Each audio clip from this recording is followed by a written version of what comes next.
This is the Reviewing Network Live, a weekly stream of consciousness recording session where I sit back with you folks out there, talk about some of the big news stories from the past week, and some other things I found that might be of amusement to you out there. I think you might get a kick out of it.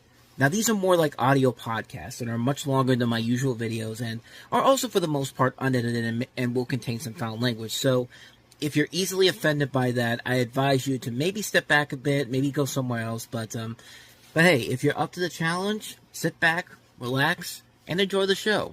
Thanks.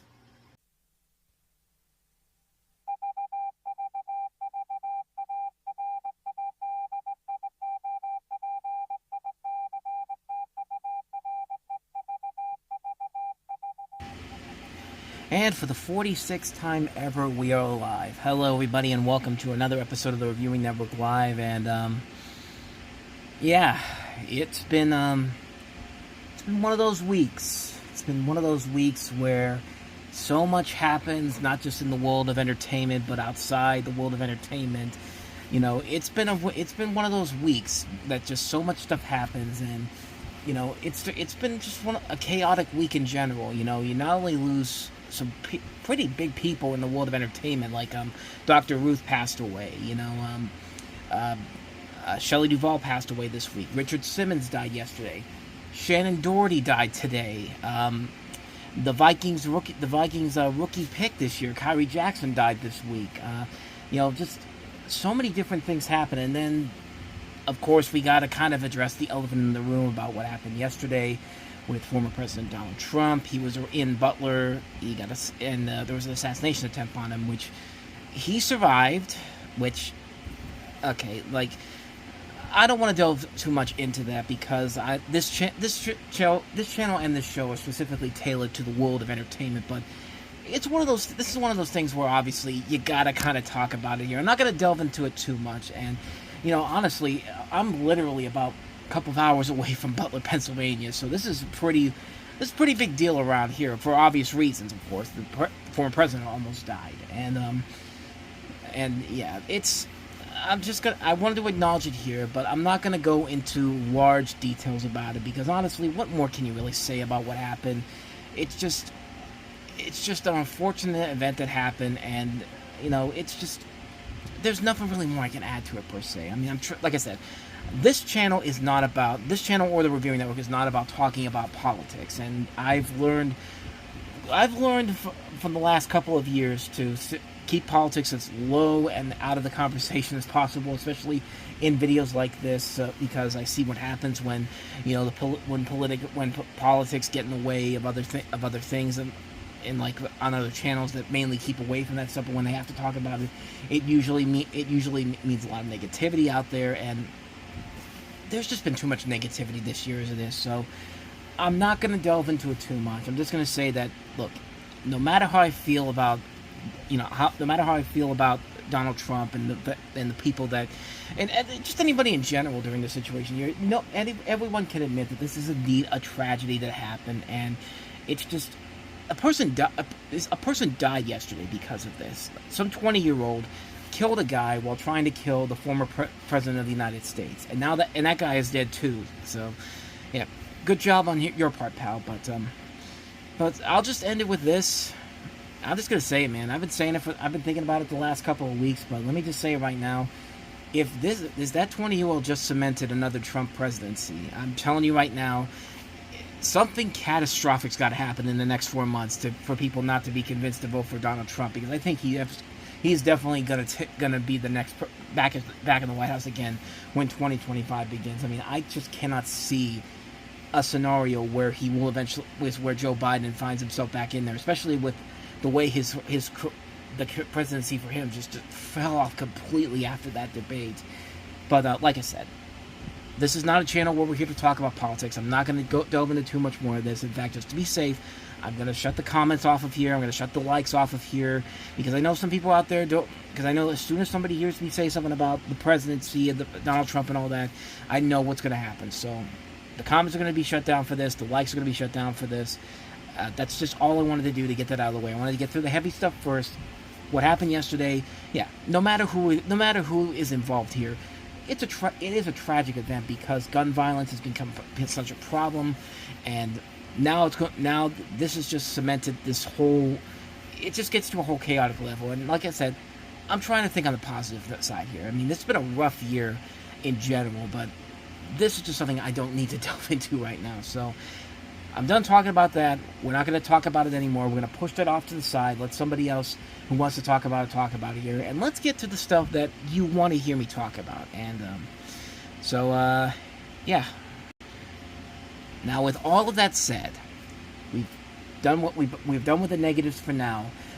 We have a lot of stories to talk about in the world of entertainment because it was a busy news week. There was a lot of stories that broke, some interesting things of noteworthiness I wanted to talk about.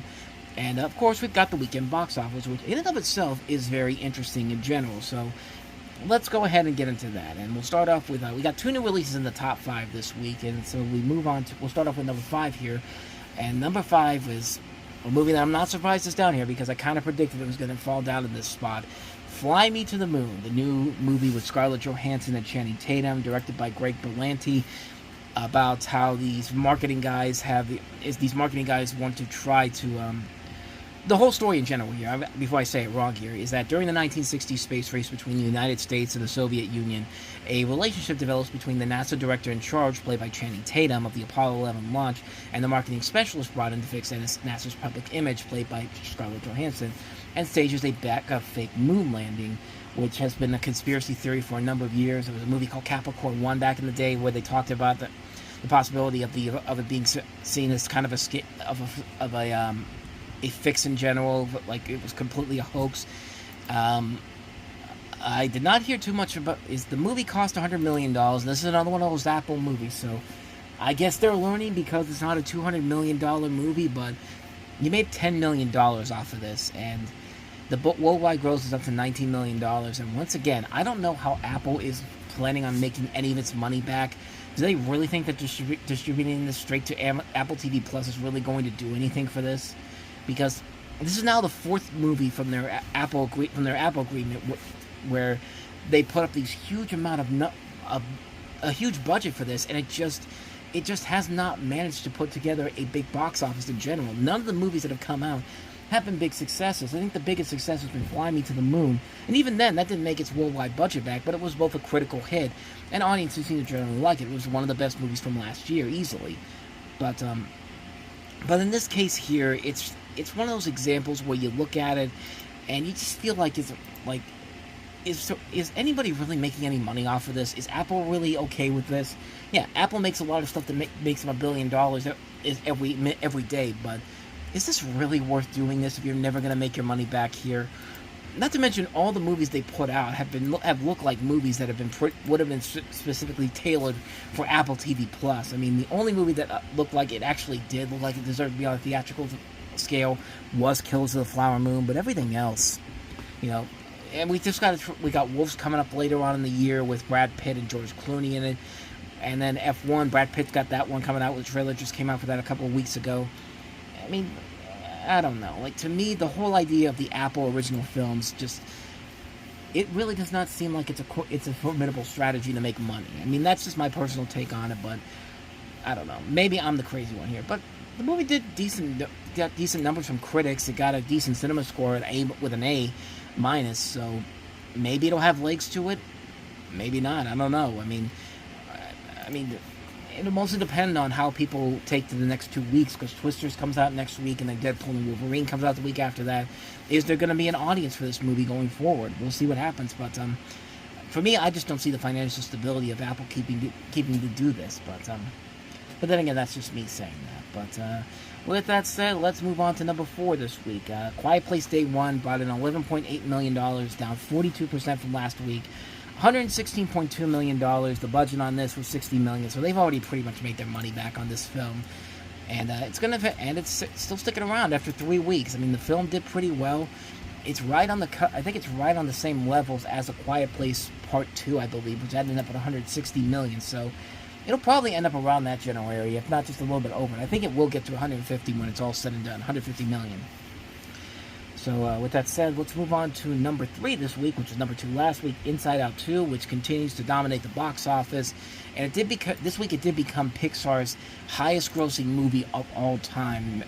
Worldwide gross up to $1.35 billion. It's the high, like I said, it's the fastest animated film to cross the $1 billion mark. It's the fourth highest grossing animated film of all time. And like I said, it's the highest grossing film so far in Pixar history. Bringing in another $20.7 million this week and only dropping about 31% from last week. $572.5 million. What more can you say about it? After 5 weeks, it's a massive hit. And it's a good time for animation, considering the number one movie we'll get to in a little bit. But let's get to number two. Number two this week is the film that looked like it was going to be a surprise hit right from the get-go with a brilliant marketing campaign they had. And I think Neon's very impressed with what they got from this. Longlegs. Longlegs is grossed over $22.6 million with a budget as small as $10 million. This is this year's Talk to Me easily. Last year, Talk to Me was the big underdog hit that nobody really saw coming. Heavily praised by critics. Cinema score, it's a horror movie. It's kind of what expected to be in a C+. So I don't know if the longevity is going to be good for it, but it's already made back its budget in a long run, and it helped to have that, that impressive marketing campaign that they had the year before. Neon really did a good job of marketing this movie, man, because you saw these trailers showing up online. It was just like, what the hell am I looking at here? And yeah, it made a ton of money, and the film it worked out in the favor. The film did very well. Most people seem to be. It's got good reviews from most critics, but general audience reaction has been very mixed. It's been very polarizing. Some people think it's another Skinamarink, which I like Skinamarink. I'm one of the people that actually did like Skinamarink in general, but yeah, like I said, regardless, it's a film that made much more money than I think they were ever expecting. It's the best opening weekend for Neon, the biggest for a 2024 original horror film, one of the top 20 weekends of all time for an independent film, and the best opening ever for an independent horror film, which, that's impressive numbers altogether, and that just makes you got to give this movie credit where credit's due. They did a hell of a great job promoting this movie.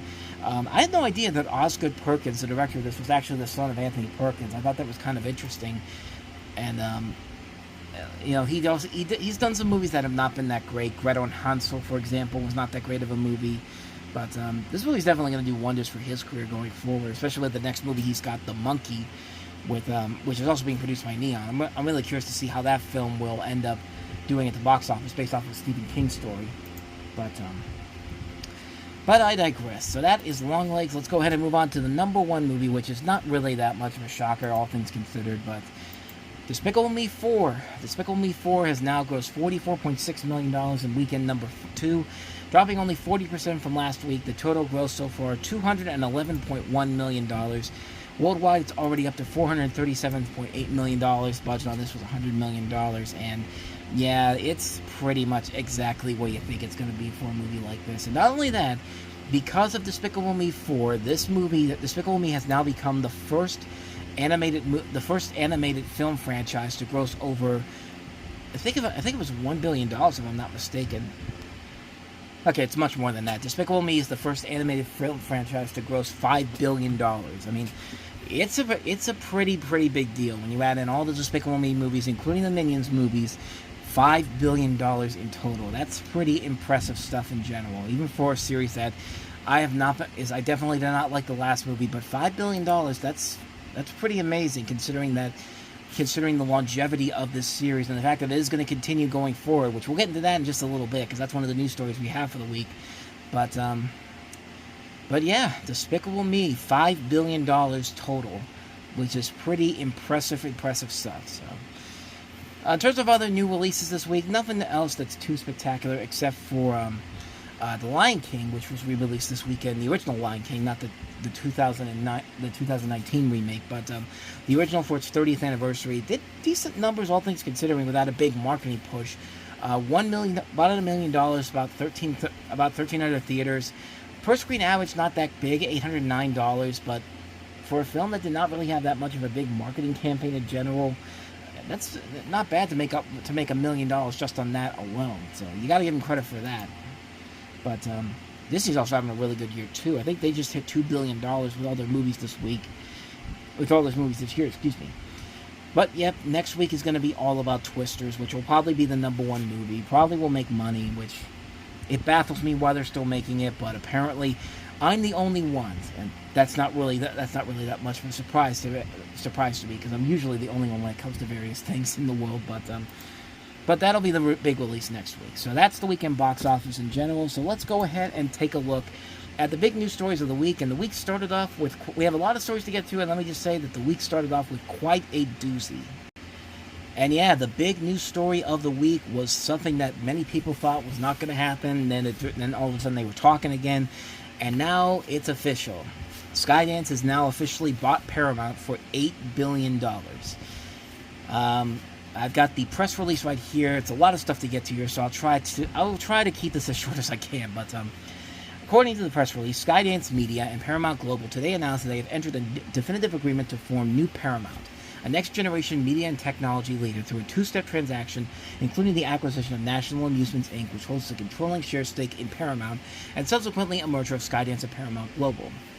The transaction combines the Skydance Investors Group, financial resources, deep operating experience, and expertise in cutting-edge technology with Paramount's iconic IP, deep film and television library, proven hit-making capabilities, and linear streaming platforms that reach millions of viewers.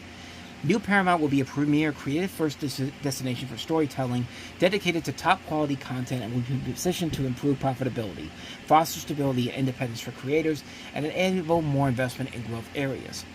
The transaction will stabilize and strengthen Paramount as a world-class media enterprise with a focus on technological advances across multiple entertainment platforms, including animation, gaming, film,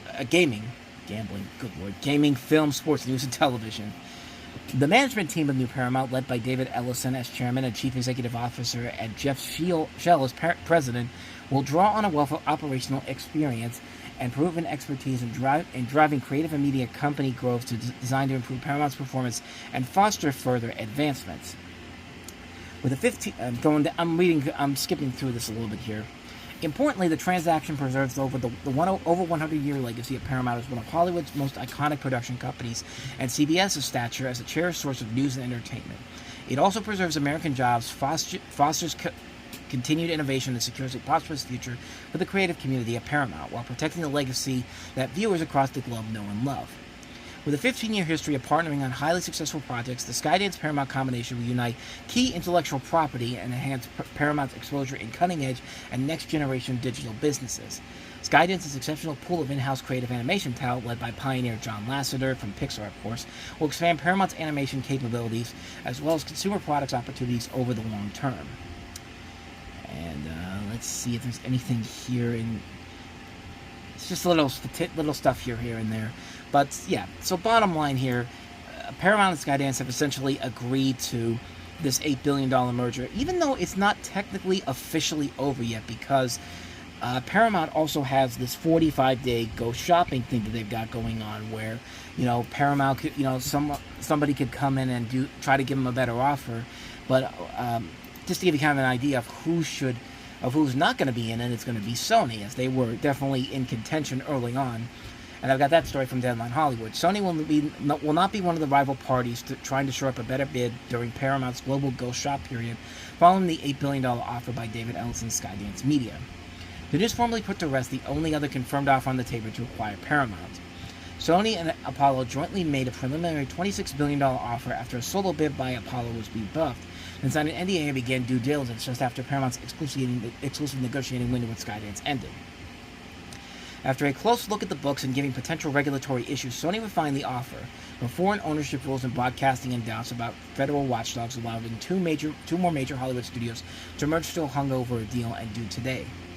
Paramount has 45 days through August 21st to entertain other offers and 2 90-day extensions after that if they are in good faith negotiations that might lead to an agreement that's better than what Skydance is offering. If Paramount opts to accept another offer, it would pay Skydance a termination fee of $400 million. A special committee of Paramount's global board will evaluate any new offers and the risk of a deal not making it past federal watchdogs. Barry Diller and his company IAC is left as a potential suitor. Edgar Bronfman Jr. was also interested, and also Byron Allen was at one point interested as well. But, unless they get something massive in the coming weeks, I should say, this deal is going to stay put with Paramount and Skydance, and it's probably the best possible deal they could have gone with here. But let's be honest. The one thing that I will say that probably would affect the one thing I will say that I don't like about this new deal is the fact that it seems like they're going to change the logo up for Paramount under the new Skydance one. I don't know if this is official or not, but this was from the announcement that basically came out, and it just looks like a straightforward, bland logo in general. Like, it looks like a Skydance logo, but we are so used to the traditional Paramount logo, the cursive writing and the stars all over it over the mountainside, and the fact that they're going with this as their new logo, where it looks like a combination of both the Paramount and Skydance logo, I just think it really is I just think it looks really, really blandly put together, and I hope that's not what they're going for. I hope that's not the final project. I hope the backlash will be good enough where they will basically say, okay, we've heard you, we're going to change it back to the old ways again. But I don't think that's going to happen, but just wishful thinking on my part. But yeah, this is probably the best overall thing that could have happened to Paramount, all things considered. But so yeah, that's the big news. That was the big news story that started out the week on a high note, and it only gets more interesting as we go along here, as I've got the next story here. Hey everybody, it's that time again. More pointless sequels that nobody is asking for. Yay! Oh God. It's one of those weeks where they announce a sequel and a remake that you don't want to happen, but unfortunately it seems like they're going to do it. And this first story, just why? Why are we going back into this hole again? There's a sequel to The Devil Wears Prada coming up in the works at Disney, with screenwriter Alan Bush McKenna in talks to return. I have the story here from Variety here. Gird your loins! Miranda Priestley is set to deliver more withering glances in a sequel to The Devil Wears Prada. Disney is developing a sequel to the hit 2006 movie starring Meryl Streep as Miranda Priestley, the high-powered fashion magazine editor from Hell, with Anne Hathaway and Emily Blunt as her harried assistants. The original film's screenwriter, Alan Bush McKenna, is in talks to return to pen the next chapter. Who from the original cast will return is not clear, but the storyline reportedly follows Priestley as she navigates her career amidst the decline of traditional magazine publishing and faces off against Blunt's character, now a high-powered executive for a luxury group with advertising dollars that Priestley desperately needs. Based off of Lauren Weisberger's dishy 2003 novel about a young woman's nightmarish experience working at a fashion magazine, The Devil Wears Prada was a box office smash, earning $326.7 million worldwide and landing Streep a Golden Globe for Best Actress in a Comedy as well as an Academy Award nomination. Designer Patricia Field was also nominated for an Oscar for the film's costume design. In the years since, fans have speculated whether that's all for Miranda, Andy, and Emily. The trio of actors have been kept on the film's public mind, most recently reuniting on stage at February's SAG Awards. Hathaway and Blunt also sat down to reminisce about making the movie for Variety's Actors on Actors series. And okay, they're just talking about their thing. They're a show that they have on here on Variety. News of a Devil Wears Prada sequel comes as the stage musical version featuring Vanessa Williams donning Miranda Priestley's traditional trademark dark sunglasses begins previews in advance of an October opening at London's West End. The production features an original score by Elton John, directed and choreographed by three-time Tony Award winner Jerry Mitchell, lyrics by singer-songwriter Shana Taub, and book by Katie Westerhead. Puck was the first to report the news of the sequel. Disney has no comment. And, The Devil Wears Prada was a good movie back in the day, but 2006. This movie came out in 2006. If you're going to do a sequel to it, you should have done it in 2009 or 2010, not 2024. Or 2025, whenever this comes out. It's too late to do a sequel to this. I mean, and from the sounds of what they're trying to do here, it literally just sounds like a retread of the original movie, except it's this time Emily Blunt in the role of Meryl Streep's character. And yeah, Meryl Streep, Anne Hathaway, and Emily Blunt are great actors, but I want to see them do stuff that's not repeating the same film we've seen done before. I almost said garbage, but no, the movie's a good movie. The original film is a great film, but if you're going to do a sequel, you should have done it back when the film was still very much in the zeitgeist. Nobody wants to see this in 2025. I'm sorry, the original movie still has a legacy to it, but it just really feels like you're grasping for straws here because you can't do anything original because no one wants to go see it. So what makes you think that people want to see sequels to films like this? We're getting a Now You See Me 3. I didn't even want to see Now You See Me 1 or 2, but we're getting a third one. It's coming out next year. Just why? Why are we doing this? Why? Just why? I'm losing my mind right now. No, just why? Just like, it's weird because there have been so many other movies that have done this already. Anne Hathaway was in a movie that was similar to this, The Intern, which came out in 2015, or maybe I'm thinking of something else. This is a different movie. I'm sorry. I'm thinking of another movie. But Anne Hathaway was in a movie called The Intern, which kind of felt like it, which probably felt like the same thing. But then Swimming with Sharks, which is a great dark comedy with Kevin Spacey and Frank Whaley. Ugly Betty, of course, I think was one of the big shows that really took advantage of the fact that The Devil Wears Prada was coming out. It became a big hit. And, but other than that, though, there's just really no reason to do another Devil Wears Prada movie. I mean, it just feels like you're literally grasping for straws here. And it's probably going to end up being like that terrible Mean Girls musical we got earlier in the year, which was basically just a remake, except let's throw songs in there to make it seem like it's different when it's really not. It's just the same movie, except a younger cast and musical numbers. Like, it's just, I'm just baffled by why we're doing this again. And I'm also baffled by why they're doing this next. So yeah, while we're also making pointless sequels to movies that have been way past their prime, let's go ahead and remake classics, too, because not too long after the Devil Wears Prada news broke, this news story broke from Deadline Hollywood. The source comes for this. Saddle up! One of the great westerns is getting a remake. Sergio Leone and Clint Eastwood's classic A Fistful of Dollars is set for a movie remake from Eurogang Entertainment, the company that brought us such movies as 300 and Magazine Dreams, alongside Italian production vet Enzo Sisti, who gave us Ripley of FPC, and Rome-based Jolly Film, which produced the original movie. A Fistful of Dollars is the story of a wandering gunfighter who has no name, played by Clint Eastwood, who plays two rival families against each other in a town torn apart by greed, pride, and revenge. The film, released in the mid-'60s, helped to launch the spaghetti western genre in Eastwood's career, and also the composer Ennio Morricone. Its huge success spawned two more films in an iconic trilogy, For a Few Dollars More, The Good, the Bad, the Ugly. And the original was identified as an unofficial remake to the classic Japanese film Yojimbo. It's still early in the process on production details are under wraps for now, and this would most likely be English language, but that hasn't been confirmed by the team and a writer. Start date cast and yet to be revealed. There has been a significant remake of the original movie to date, but 4 years ago there was a TV version that was in development, but that never came to fruition. So I don't know,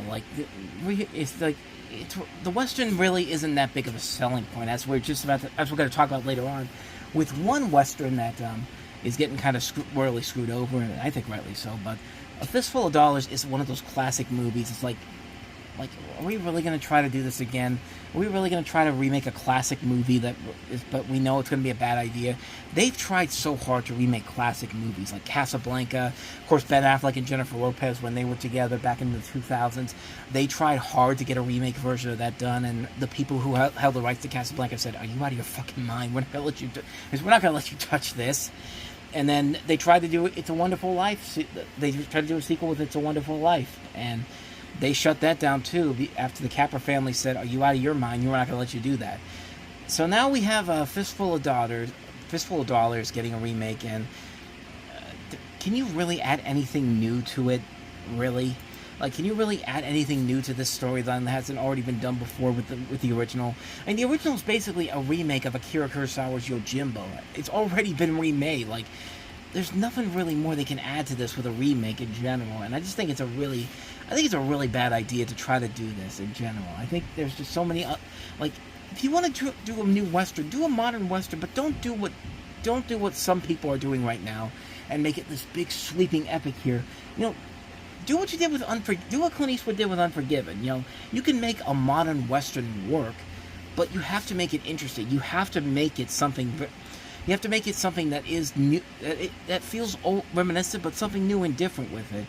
And I feel like just remaking a classic like A Fistful of Dollars is just a really, it's really hard to really think that this is going to end up leading to anything in particular that's going to be good, especially if it's behind the people who made 300 of all things. I don't know. Me personally, I don't think it's a good move. I don't think it's going to work out well, and who knows if it actually gets made, but they seem really keen on actually making it happen, so apparently that's going to be happening down the road, So let's get to some sequel news that could be very good news. I know a lot of people will be very much interested to hear about this story coming up here. And that is that after years and years of waiting to find out if that giant green ogre was going to come back, Universal officially confirmed it this week that there is indeed going to be a Shrek 5. And it's going to be coming out pretty soon on July 1st, 2026. I've got the story here from Variety. DreamWorks Animation has officially announced that Shrek 5 is officially in development with a far away release date of July 1st, 2026. Original Shrek stars Mike Myers, Eddie Murphy, and Cameron Diaz are all confirmed to return. They have confirmed in a little bit of a tweet here, which I'll go ahead and let you listen into a little bit of it. I don't think there is really any audio to it. Except for, of course, All-Star.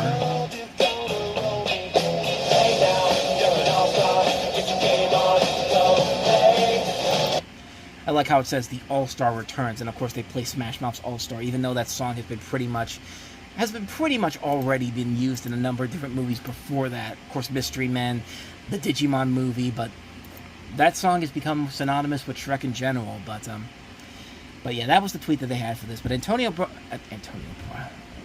I'm not good with names, apparently. Antonio Banderas' return as the feisty feline in Puss in Boots is not yet confirmed.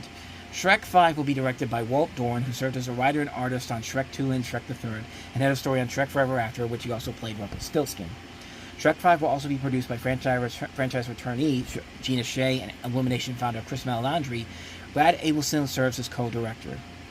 Eddie Murphy let it slip in June that he had already begun voice working for the film, as well as his Donkey spin-off movie. The Shrek franchise releases 4 films between 2001 and 2010. The original Shrek turned DreamWorks Animation into a powerhouse studio with its $487 million worldwide gross. The movie became the first Oscar winner in the animated feature category. Shrek 2 grossed $928 million. Both films competed for the Palme d'Or at the Cannes Film Festival. While Shrek the Third and Shrek Forever After earned less acclaim than the first 2 movies, they still managed to gross $813 million and $752 million worldwide. Both Puss in Boots spin-off films were theatrical hits as well, grossing $555 million and $484 million respectively. As Variety reported in 2018, Universal tasked Meledandri, who is also the powerhouse producer behind the Despicable Me franchise and the Super Mario Bros. Movie, with overseeing a revival of the studio's Shrek and Puss in Boots franchise. The animation guru was adamant at the time about not messing up with the franchise's local performances, which he credited as being key to the Shrek film's Shrek film successes. And of course, we just have Puss in Boots: The Last Wish, which was a massive hit when it came out, and was also an Oscar nominee for Best Animated Feature, and essentially relaunched interest in a potential 5th Shrek movie, which, of course, now we're getting. And the thing with the Shrek movies is that, of course, the first 2 Shrek movies, they're going to be hard to top, and Shrek the Third definitely is the lesser of the Shrek movies in general. There's been kind of this backlash to Shrek Forever After, which I think is a much better film in general. It does a better job of kind of wrapping everything up in general than what Shrek the Third was trying to do. Shrek the Third just felt like a movie they were clearly trying to just make money. They had no real intentions of actually doing something fun with it. They just said, "Want to make some quick cash? Here we go. Let's get as many stars as we can in here." But Shrek the Fourth, Shrek Forever After, like I said, I think is definitely the better sequel of those 2 I just mentioned, of Shrek the Third and Shrek Forever After. But it would be kind of interesting to see what they could do with a new movie. If they could do something as cool as what they did with Puss in Boots: The Last Wish, give it its own unique look to it, then maybe, just maybe, this could actually work out in the end. But we'll definitely wait to see what happens on that front. But Shrek was not the only franchise to get some news about an upcoming sequel. The Minions are getting a new film as well. And you figure as soon as Despicable Me 4 made $5 billion at the box office in general, you knew this story was going to eventually come out. This actually came out not but a day after the Shrek 5 news. And that is the fact that the Minions are coming back in their own movie. Minions 3 has landed a June 30th, 2027 release date. This is a story from The Hollywood Reporter. Written by Brian Lynch, Minions and the Secret Life of Pets films, Minions 3 will be directed by veteran Despicable Me Minions helmer Pierre Coffin, who has also voiced the character since their film debut in 2010. The film will be produced by, of course, Chris Meledandri and Bill Ryan, who executive produced the Super Mario Bros. Movie.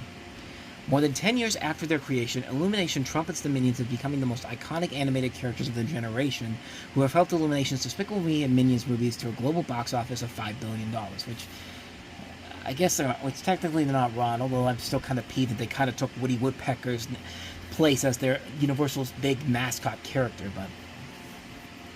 But as much as I talked badly about Despicable Me 4, I will say this.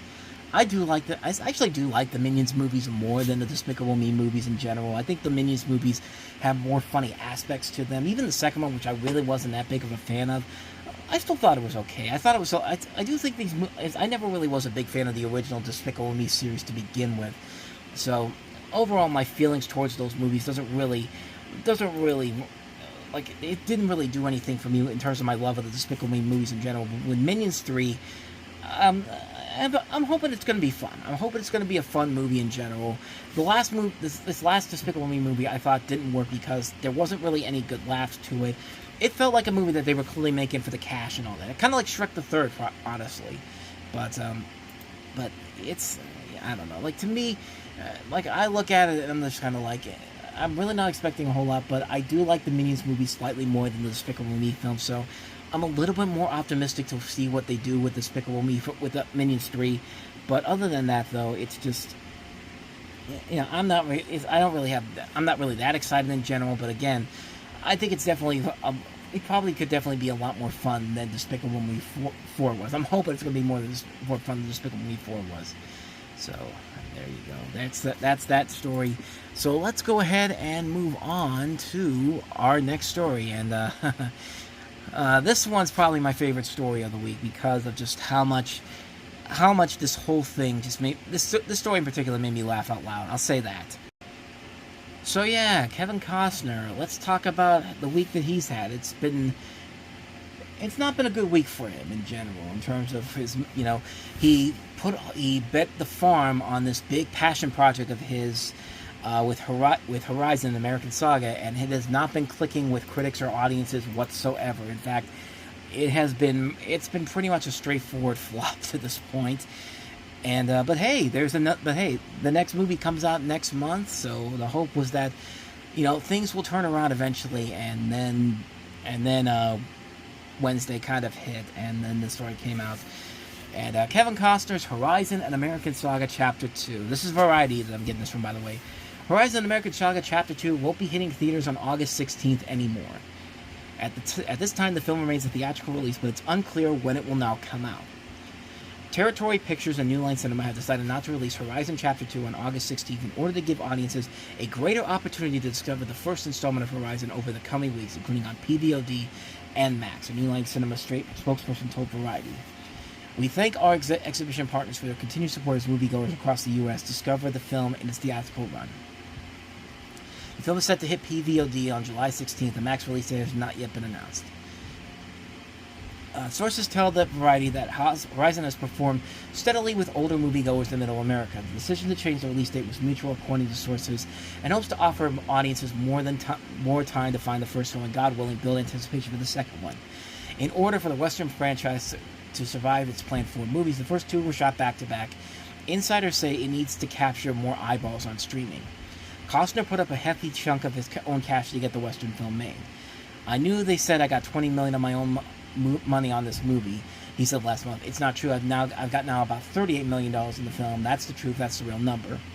On its opening weekend, the film, which carried a $100 million budget, earned over $11 million and landed in 3rd place at the domestic box office charts. I've lived with movies and what happens to them on opening weekend, Costner said in an interview publishing the day of the Horizon's release. If we put so much pressure on that, we're bound to be disappointed. I'm really happy that Horizon looks like what it's supposed to look like, and that's the way it looks like the rest of its life. And that's really important to me in the process. Costner and his filmmaking team locked picture on Chapter 2 on June 23rd, the night before Chapter 1 made its premiere in Los Angeles. In fact, Costner began production on the 3rd film in mid-May, taking a pause to promote Chapter 1, then touring the movie around the U.S., filming on Chapter 3 is expected to resume in mid-August, and key members of the crew have also have the script for Chapter 4.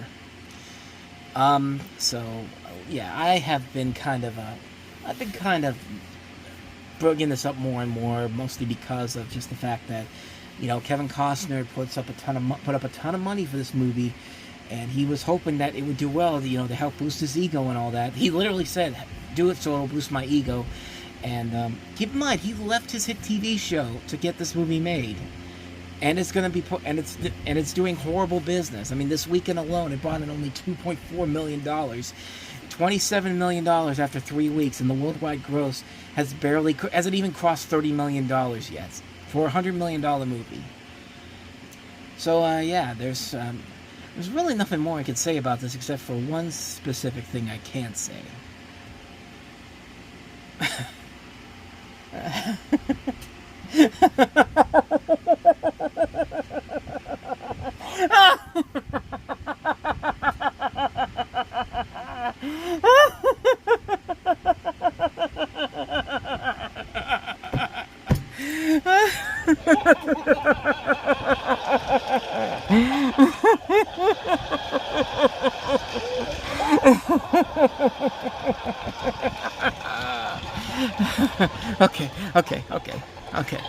Okay.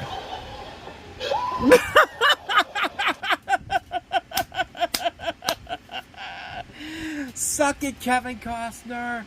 Suck it. Oh my god. This was the funniest story of the whole week to me because I knew this was gonna happen. Because this is not the first time he's done this. Spend millions of dollars, hundreds of millions of dollars on a movie that nobody wants to see. Nobody wants to be in a movie theater for that long watching this boring, dry, slow burn Western that they could easily see on a television screen, but no. You had to put it up on the big screen because heaven forbid that you're trying to make movies like television series because it works for The Chosen. You see all the money they make there, but like it just. I'm sorry. This is the greatest story I saw this whole week. This made me laugh so hard when I first heard about it because I knew this was exactly going to happen. Because this is not the first time he's done this.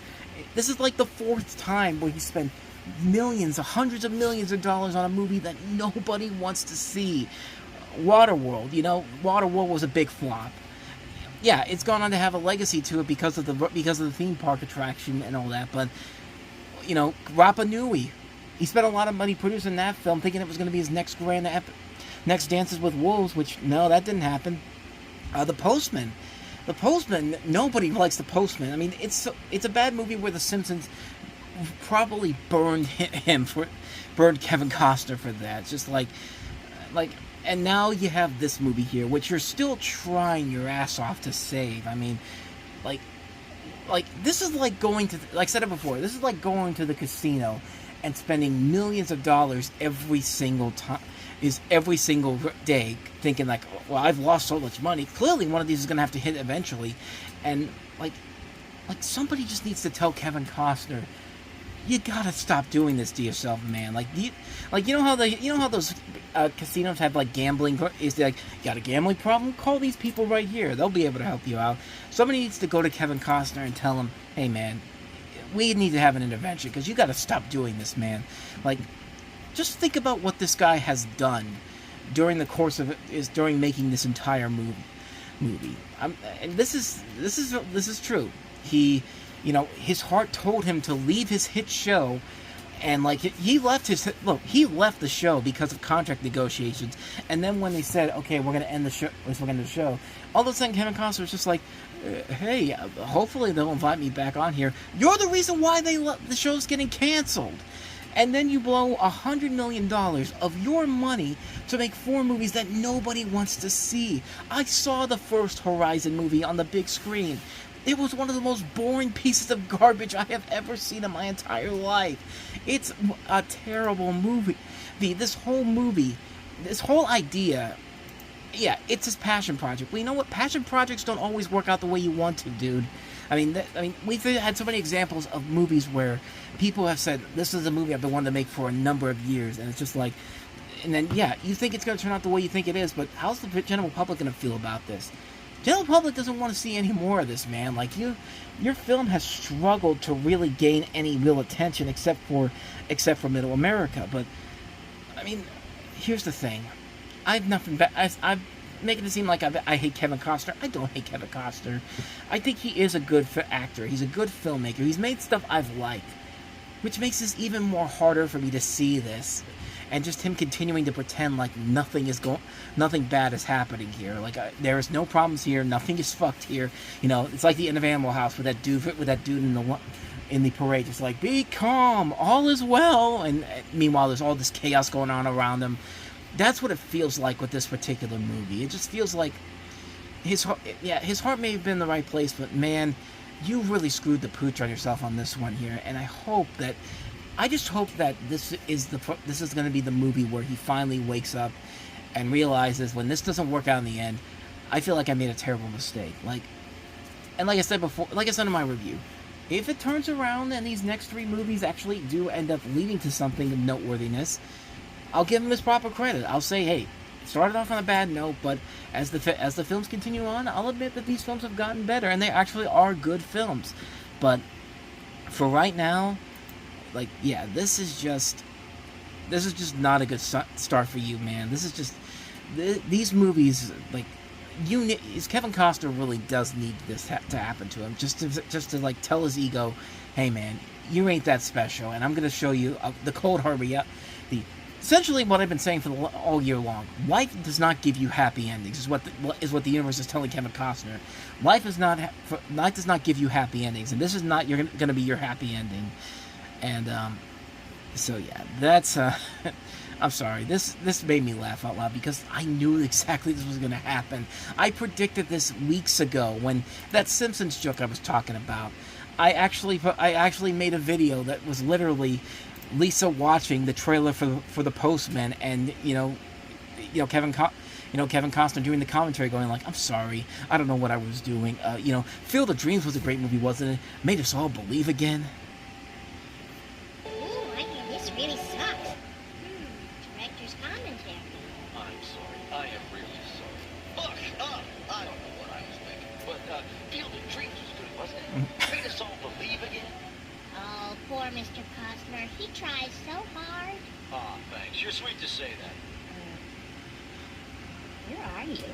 I'm back here. Hi. Will we bring me a sandwich? Please. No crusts. I always love that joke from The Simpsons, and when I saw the trailer for this again, I was just like, I gotta do something with this. But yeah, you get the idea. This just has bad idea written all over it, and quite frankly, I'm not really shocked at all that this actually happened at all. And I'm actually kind of glad it happened because hopefully it'll wake Kevin Costner up and make him realize that maybe I should stop trying to do this every single time. But then again, who knows? Maybe I'm the crazy one here. But I digress. So let's go ahead and get on to the next story we have here, and that is another thing that we've been updating you on: the NBA. So after months of speculation, and it's basically been confirmed that the NBA has finalized a $76 billion deal that for the new TV rights deals, and it's pretty much what you expect it to be. And I've got the story here from Reuters.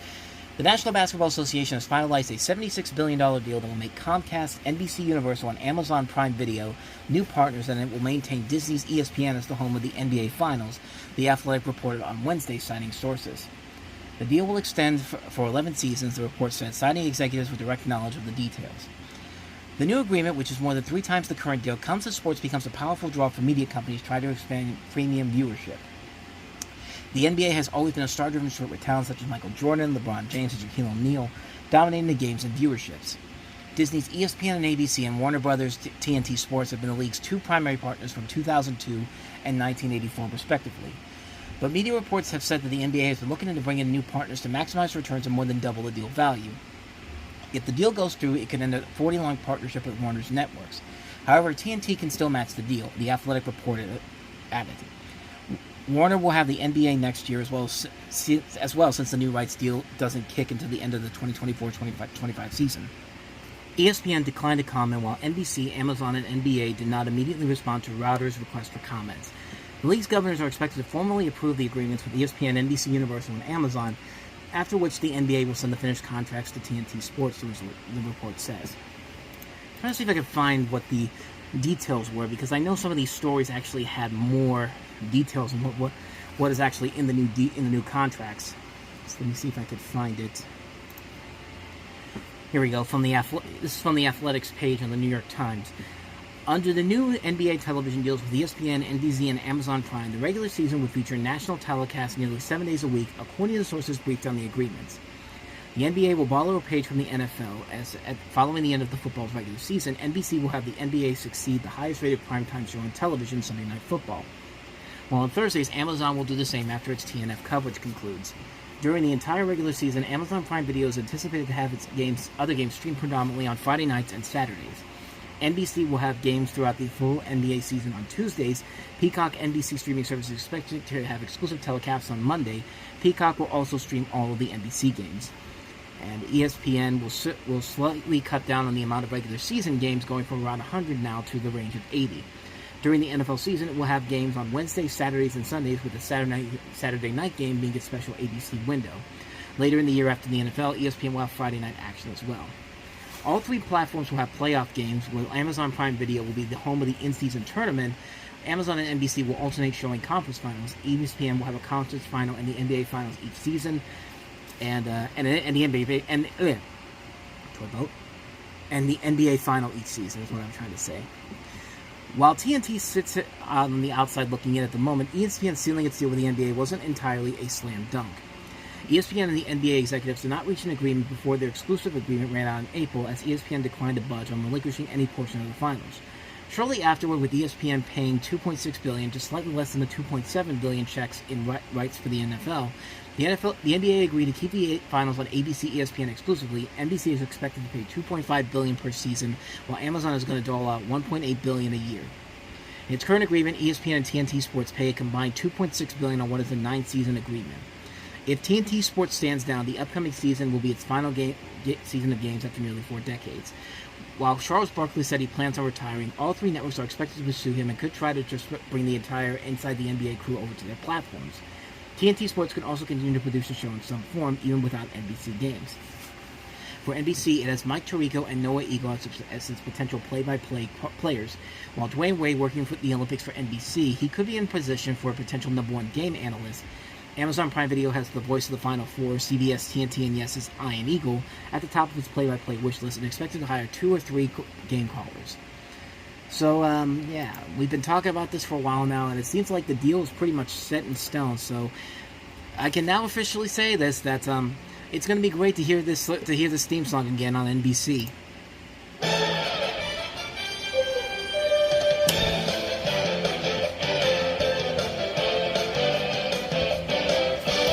Okay, that's enough right there for copyright concerns, but yeah, NBC. Yeah, of course, NBC is going to have the NBA during the Olympics later on in the month. But yeah, this is a great day, man.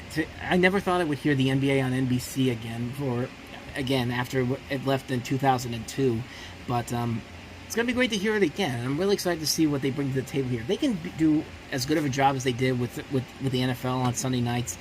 I mean, this could turn out to be a really, really good deal in general. But like I said, I should have said that it's not is that they're still working on it, but I think it's pretty much sealed that this is going to happen. I think they said that they're going to wait until the week before the Olympics, which is the week after this. So we'll probably hear about it this week when it's officially revealed. But it's essentially in the books that this is indeed going to happen now. And I, for one, can't wait to see it. I can't wait to see what Amazon brings to the table with their games. And, it's going to be really weird to not see Inside the NBA on TNT anymore.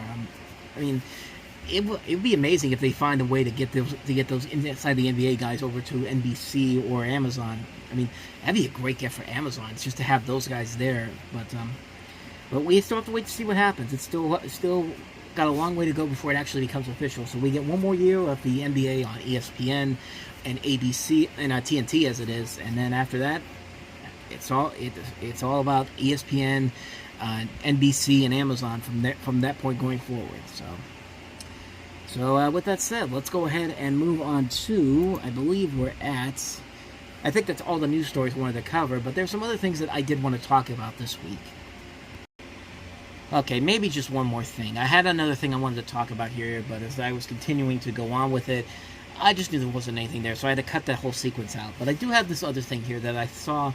It's a video I saw online earlier in the week, and I'm looking at it and I'm thinking to myself, like, this has no reason to be as funny as it actually is. And it could be one of those. This is one of those videos that you would see in like a Karen compilation where you'd either look at it and you think to yourself, this either has to be staged or there's no way that this could be real whatsoever. And I'm starting to realize now what events in these Karen compilation videos or these public freakout compilations that are clearly fake. They're clearly trying to do something for a viral video or something. I've been very good at trying to figure out where is which in particular. And I don't know about this one here, but all I know is that it's pretty goddamn hilarious. And considering how we started the show off on such a very low, depressing note, we might as well end it on a very funny note, because this video I found is from a couple years ago, but I'm just seeing it for the first time this week, and I'll tell you, I was laughing pretty hard when I saw this the first time for just what happened. The video is simply called Guy Gets Thrown Out of McDonald's, and it's from this channel called Joey the Lion. And it was 6 years ago this video came out on May 18th, 2018. And like I said, I don't know if this video is fake whatsoever, but if it is, I don't care. It's still funny. But you have this guy who is wearing this like red sweatshirt. He's got like jeans on. He's got these tips in his hair, like these like a frozen hair tips, if you will, and just looks like a character just looks like a cartoon character in general. He's got like half of his hair is like my hair, brownish, and then the top of it's like all yellow. I don't know, like I said, I don't know if this is part of an act or not, but if it is, it's still pretty goddamn hilarious. And I'm just gonna let the video play forward. I'll have the link to the video in the description too if you really want to see it in general, but I'll just go ahead and play it.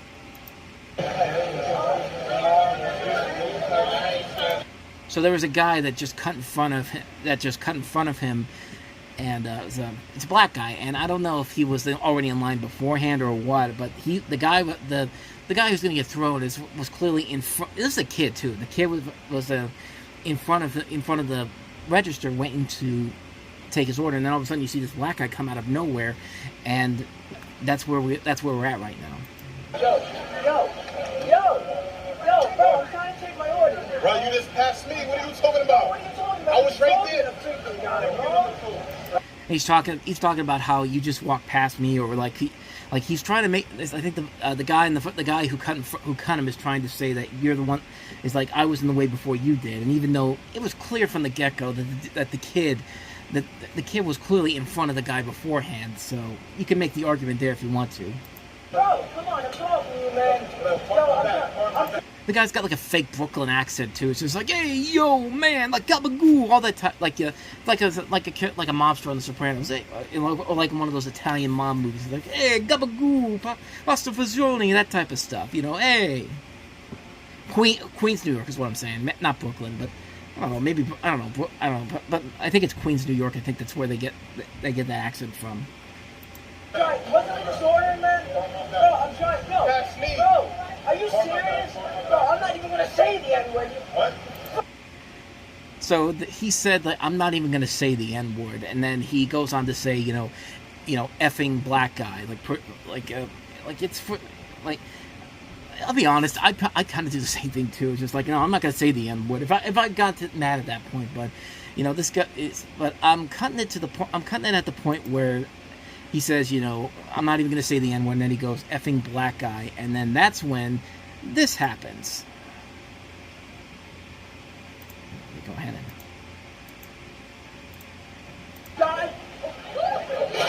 Guys, the dude just got thrown over the counter into the back area where the workers are. It literally looks like he got yeeted over the registers and all that. It's freaking hilarious, man. It's just like the dude just turns into a rag doll and just gets thrown. It's like throwing a dummy off of a bridge, pretty much. Like this guy all of a sudden, and you could tell he literally got thrown. This isn't like fake or anything, but it just feels it's like him getting thrown is not fake. That looked like it really did happen in real life. And I don't know. I think I stopped it right before he says the thing, but if it, yeah, let me try this. Let's watch it again. Like he literally gets thrown like a rag doll, and like the first time I saw that, I was laughing out loud. I was just like, dude, like at that point I was just like, okay, this may not be real, but that looked like it was, that throw looked like it was real, and it's just like I couldn't help but laugh my ass off at that. Let's watch it again one more time. Why not? Yeet! And you got people screaming in the background. Oh, and the dude, and he just took the the thing where looked like the thing where they make the fries at, and I think he was about to throw it at the guy, but he's like way far away from that happening. But now he's just throwing fries in general.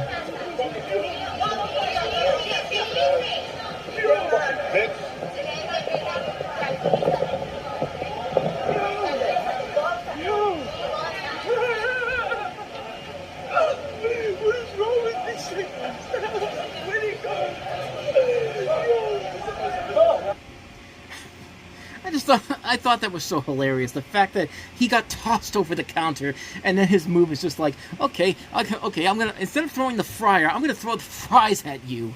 Like, it's just like he really did not think that. He really did not think about that's all the way through. And like I said, it might have been fake, it might have been real, but either way, it was freaking hilarious, man. Like, I just love the fact that dude was the guy that got cut was just like, I'm just gonna, I'm not even gonna say the N word. And it's the fact that he called him an effing black guy that just made the guy go just like throw him over the thing like a rag, like I said, a rag doll. But let's watch it again just for some good laughs. And whoop.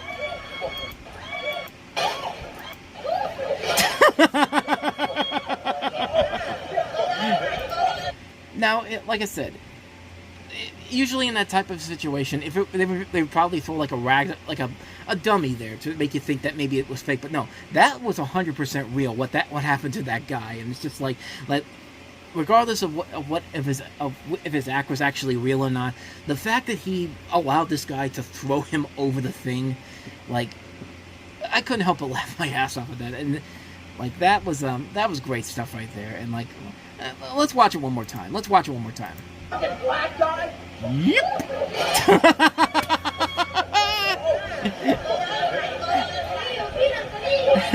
And it's like, I'll show you. Have these fries. Like, oh no, I'm gonna get acne on me now because of that. Like, that actually hit me because like he was far away when he threw those fries, and then it's funny also too that the woman that's trying to hold him out is also handling this guy too. Like, but it's just funny stuff, man. Like, I found that video in like a compilation on there, and just like I had to see that video in full, and it's just like that's funny stuff, man. Like I said, it could honestly be fake, but that's one of those things where I'll allow it because you made me laugh out loud with the way that guy got thrown like a rag doll. And then when I was looking for that video, I found another one here that was actually kind of amusing. It's another video that's literally underneath the guy getting thrown at McDonald's. It's called "Kid Gets Thrown Out at McDonald's After Throwing Things at Work, Must Watch." Now this is muted because, of course, because there's music playing in the background, like they're playing that song, no, no, no, no, no, no, no, no, no, no, that song there. But yeah, I stopped it. I'm muting the video so you can just check this out. So you got this kid who's in this McDonald's. He's just throwing stuff around, like he's throwing like shakes and all that. I think he actually went behind the counter too, and now he's like throwing like the stuff like coffee creamers and all that. Now he's on top of the thing, and this guy comes out of nowhere, and all of a sudden it's just like, like he pulls his shirt and just throws him off the ground and throws him out of the store. Like, the kid is lying on top of the counter when this is on top of the counter when this happens, and then all of a sudden this huge guy comes out of nowhere, grabs the shirt, and kind of like the last cut is, and it's amazing that he didn't hurt this kid while this happened, because it's just like he grabs the shirt and just pulls him down off the counter and just throws him out of the store. And like, I think it's funny, man. I don't know if that's his dad or not, but if it is, good parenting on you, man. Like you didn't hurt the kid, and you also taught him a valuable lesson about treating people with respect. But yeah, I just found those two videos there. I thought they were very funny stuff there, and well, that's probably the best way to end this show that started off on such a sour note. But let's go ahead and get into some recommendations, and then we can get the hell on out of here. So before we get to the recommendations, I do have a little bit of an edit I have to do at the beginning of this, because I have a correction to make. There was one other name I forgot to mention of people that just suddenly decided to die this weekend, and that was I mentioned the NFL player Kyrie Jackson, but today Jacoby Jones died at the age of 40 years old. I mean, this is the guy that played for the Texans, won a Super Bowl with the Ravens, and then came to the Steelers for a little bit. And, of course, he was more infamously known during his time with the Raiders as the person that Mike Tomlin decided to trip during a primetime game on Thanksgiving night. And actually, it's kind of amazing that he decided to go to the Steelers after that, years later after that. I mean, I'd be like, dude, why'd you try to trip me, man? Just like, it was. But then again, I was during a bad season for the Steelers. But I should have mentioned that name at the beginning there, because that was another name that just really came out. And I was just like, he died too. Good lord, like there's rules of threes, and then there's this weekend where it's just like those rules don't even apply anymore. But as far as the recommendations go, nothing too significant on the new release front there in terms of newer movies. But there are some reissues coming out on 4K for the first time. Steelbooks. We're finally getting the other two Rocky movies, Rocky 5 and Rocky Balboa. Captain Phillips is getting a nice looking steelbook. Brokeback Mountain is getting a 4K release for the first time ever, as is the SpongeBob SquarePants movie, as SpongeBob turns 25 years old this week. Some underrated little gems. Burt Reynolds in Paternity comes out on Blu-ray for the first time. A movie where he's basically asking women on the street to have his kid. The original Invasion of the Body Snatchers is getting a Kino Lorber re-release. And so those are like the big new releases for this weekend. But in terms of people who have there are some notable names that have died this week. I do want to talk about some movies from both Shelley Duvall and also Shannon Doherty. I'll start with a couple of Shelley Duvall recommendations, because she made a lot of really great movies. She's been in a lot of great films. Everyone knows her, of course, for The Shining, but she's been in stuff like Nashville, McCabe and Mrs. Miller, Annie Hall, Three Women's probably one of her more memorable roles, Popeye, where she was great as Olive Oyl, a criminally underrated movie, Time Bandits, great classic Terry Gilliam movie, Steve Martin, Roxanne with Steve Martin and Daryl Hannah, great movie directed by was that Fred Gillespie? I'm trying to see what else she was in. I don't think she's done anything of true noteworthiness since then. I think she's been in a couple of films that have been just kind of like either not that great or very mediocre. Stuff like Rocket Man, Suburban Commando. But she's been in a lot of television work, Saturday Night Live. She's done a lot of stuff for HBO, Fairy Tale Theater. Maybe that was Showtime I'm thinking of. Showtime, Fairy Tale Theater, Tall Tales and Legends. She was on the 80s Twilight Show. She had a show, Shelley Duvall's Bedtime Stories. So she has a lot of great movies to recommend. If I had to pick the ones to really recommend, I think the big ones are The Shining, Annie Hall, Popeye, Nashville, Three Women, McCabe and Mrs. Miller, and Time Bandits, Roxanne. Those movies there. Those are the ones I would recommend the most for some good Shelley Duvall movies. Good lord. But now let's get to the other one I wanted to talk about, Shannon Doherty, because I think that's what I was trying to say with that last one there. Most people forget that Shannon Doherty was in The Secret of Nim. Like, she was one of the little kids, Mr. Frisbee's little kids. I think the little girl, not the little girl. And then there was like the little girl, the older daughter, and then the brother played by Will Wheaton, who I think was the older brother too. Why am I forgetting his name? Because Timmy was the one that was in bed. Martin, okay, Martin Brisby, but that one was the first major role for Shannon Doherty, who was also in stuff like Night Shift, Girls Just Want to Have Fun. Everyone knows her from her work at Heathers. Of course, everyone knows her from Beverly Hills 90210. That's where she made her name. She had cameos in Naked Gun 33 1/3, The Final Insult, Jay and Silent Bob Strike Back, Mallrats, classic movie. Charmed, of course, everyone remembers her for. She showed up at the Comic-Con the last couple of years. Like she was going to be at this next one coming up next month, but she was at the one for the last show, and I guess she really enjoyed coming to that one.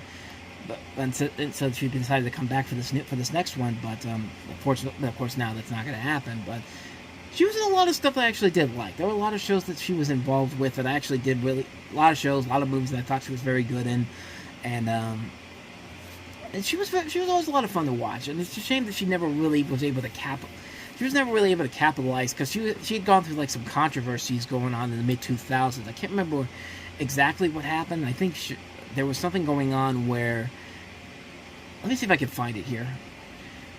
I thought there was something going on. She was supposed to be on that show Love Inc. on UPN in the mid 2000s, and they basically replaced her in the pilot episode. But before that, she was known as kind of the bad girl, in quotes, because she always got into fights with a lot of the people in the 90210, specifically Jenny Garth. There was a lot of heavy partying on the set, physical fights, on-screen lateness. I mean, there's a lot of things going. There was a lot of, and even with the 90210 reboot they did in the 2000s, she was also very difficult to work on the set for that one, and that dysfunction became essentially part of a lot of different things that kind of prevented her from really turning her career around once that 90210 reboot ended in the mid 2010s. But yeah, she passed away because she had been dealing with breast cancer for a number of years. She had it back in 2015. She was in remission by 2017, and then it came back in 2020, and it was basically had advanced to stage 4. And it's amazing she lived as long as she did, going 4 more years after she found this out. And she was only 53 years old when she passed away. And it's a shame, because when she was in good stuff, she really made it work. I mean, yeah, she could be a hassle to work with on the set, from what we've heard, but usually when the great stuff she was in, she really knew how to make it work in her favor. She was a really good actress overall. It's a shame to see her leave us so soon. I mean, it's a shame, man. A lot of the people from 90210 are going. Luke Perry died not too long ago, a couple years ago, and then now Shannon Doherty's gone. I mean, so that means the rule of 3 is going to come to somebody else at 90210. So who's it going to be? I guess we got to wait and see, But yeah, in terms of recommendations for Shannon Doherty, I would say definitely check out stuff like The Secret of Nim, Mallrats, and great stuff like Heathers, Naked Gun 33 and a Third, Night Shift, Girls Just Want to Have Fun. Pretty much a lot of her early work in film in general. But yeah, those are the recommendations I have for this week to honor both Shelley and Shannon Doherty. So with that said, that's going to wrap up this episode of the Reviewing Network Live. Thank you so much for watching and listening. We do this every Sunday night. We do these videos every Sunday night. They show up at around midnight. And if you like what you saw and like what you heard, hit the like and subscribe button. And also don't forget to check out the past episodes we've done with the playlist I'll have here on the page you're about to see. But that's going to do it. So thank you very much for watching, and I will see you guys next week for another episode. So next time I see you, until then, we are out.